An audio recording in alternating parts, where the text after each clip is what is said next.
श्री शिवाय नमस्तुभ्यम। श्री काशी शिव महापुराण की कथा जो कि यवतमाल महाराष्ट्र में चल रही थी, आज 7वें दिवस की कथा भी संपूर्ण हो चुकी है। अगर आप किसी कारणवश कथा नहीं सुन पाए हो तो इस छोटे से वीडियो में कथा की महत्वपूर्ण जानकारी, उपयोगी पत्र आपको जानने को मिल जाएंगे। तो चलिए चलते हैं कथा की तरफ। आज की कथा कुछ इस प्रकार से शुरू हुई कि गुरु जी ने कहा, अगर आप कोई पूजा पाठ भी नहीं कर पाते हैं या शिव महापुराण नहीं सुन पा रहे हैं या आप कोई भी पाठ भी नहीं कर पाते हैं, तो भी अगर आप 5 से 7 बार दिन में अगर श्री शिवाय नमस्तुभ्यम मंत्र का जाप करते हैं तो भी कल्याण होता ही होता है। फिर गुरुजी ने कहा कि अगर हम कहीं पर एक भी बीज बोते हैं तो उसमें हमें अनेक सारे फल प्राप्त हो जाते हैं। उसी तरह से अगर हम शिव पर एक लोटा जल समर्पित करते हैं तो भी हमारी सारी समस्याएं खत्म हो जाती हैं। फिर गुरुजी ने कहा कि जगत गुरु शंकराचार्य जी जब पृथ्वी पर आए थे तो उन्होंने शिव भक्ति सबके हृदय में जागृत कर दी थी और घर घर शिव की भक्ति होती थी, शिव की पूजा होती थी। फिर धीरे धीरे लोगों ने शिव को अपने घर से बाहर निकाल दिया और शिव मंदिर भी नहीं जाते थे तो सिर्फ सावन में या शिवरात्रि पर। लेकिन बाबा की कृपा फिर से एक बार हुई कि बाबा घर घर स्थापित हो गए और फिर से शिव की कृपा सब पर बरस रही है। गुरुजी ने कहा, जिस तरह से पानी बरसता है, अगर हम अपने कमरे में हैं तो हमारा कुछ भी नहीं बिगड़ता है, या तेज धूप हम अपने कमरे में बैठे हैं तो वह धूप हमें कुछ भी प्रभावित नहीं कर पाती है। उसी तरह से अगर हम शिव की शरण में होते हैं, शिव के मंदिर जाते हैं तो भी हमारा कुछ भी अहित नहीं होता है और शिव की कृपा हमको प्राप्त होती है। तो शिव की भक्ति से हमें यह सब कुछ प्राप्त होता है। गुरु जी ने कहा कि हमको सबसे पहले यह देखना चाहिए कि हमारे घर में कोई दुखी है या नहीं है।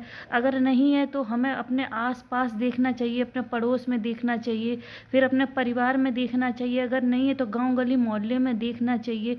अगर कोई भी अगर दुखी है, अगर हम उसके चेहरे पर भी स्माइल देते हैं और अगर कुछ भी अगर काम आते हैं तो इससे भी हमारा सनातन धर्म बना रहेगा, वह कभी नहीं टूटेगा और हमको भी इसकी कृपा अवश्य ही प्राप्त होगी।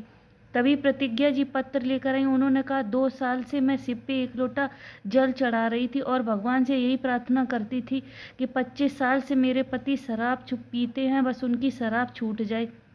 और एक बार हमने अपने पति से जिद की तो हम लोग सीहोर गए और वहाँ पर हमने बाबा से प्रार्थना की तो बाबा की कृपा से उनकी 25 साल पुरानी जो शराब पीते थे वो छूट गए। और हमने अपने बेटे के लिए भी प्रार्थना की कि वो अच्छे नंबर से पास हो जाए, तो बाबा की कृपा से उसके भी 90% नंबर आए। मेरे पति रिक्शा चलाते हैं, मेरे पास इतना तो धन नहीं है कि हम भंडारा करा सकें, लेकिन हमने बाबा से प्रार्थना की कि जब भी कहीं पास में कथा होगी तो कम से कम हम 1000 लोगों का मुख तो झूठा कराएंगे। लेकिन बाबा की कृपा ऐसी हुई है कि हम रोज 2000 लोगों को नाश्ता करा पाते हैं। एक पत्र एक 16 साल का बेटा लेके आया।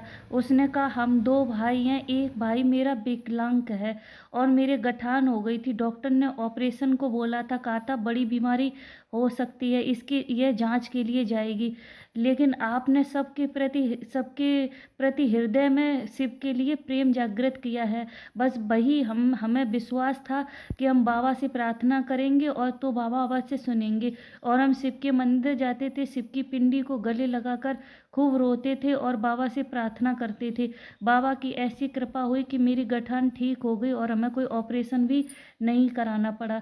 और गुरुजी ने कहा कि महीने में शिवरात्रि आती है, हर महीने एक शिवरात्रि आती है, लेकिन शिव महापुराण जहाँ भी होती है 5 दिन की होती है तो फोर्थवें दिन, और जहाँ 7 दिवस की होती है वहाँ 6वें दिन उसी दिन शिवरात्रि होती है, क्योंकि रात भर लोग वहाँ जागते हैं और जागरण करते हैं, बाबा से प्रार्थना करते हैं और हर्ष उल्लास के साथ सुबह कथा सुनते हैं। जब आपके हृदय में इतना शिव के लिए प्रेम है तो बाबा आपकी क्यों नहीं सुनेंगे, अवश्य सुनेंगे। फिर गुरुजी ने कहा कि आज का इंसान ऐसा हो गया जिस पे भरोसा नहीं किया जा सकता, क्योंकि सांप को देखकर एक साइड हो जाओगे लेकिन इंसान को देख के कैसे एक साइड होगे, कैसे पता चलेगा यह इंसान कब क्या करेगा। इंसान का कुछ भी नहीं पता चलता है।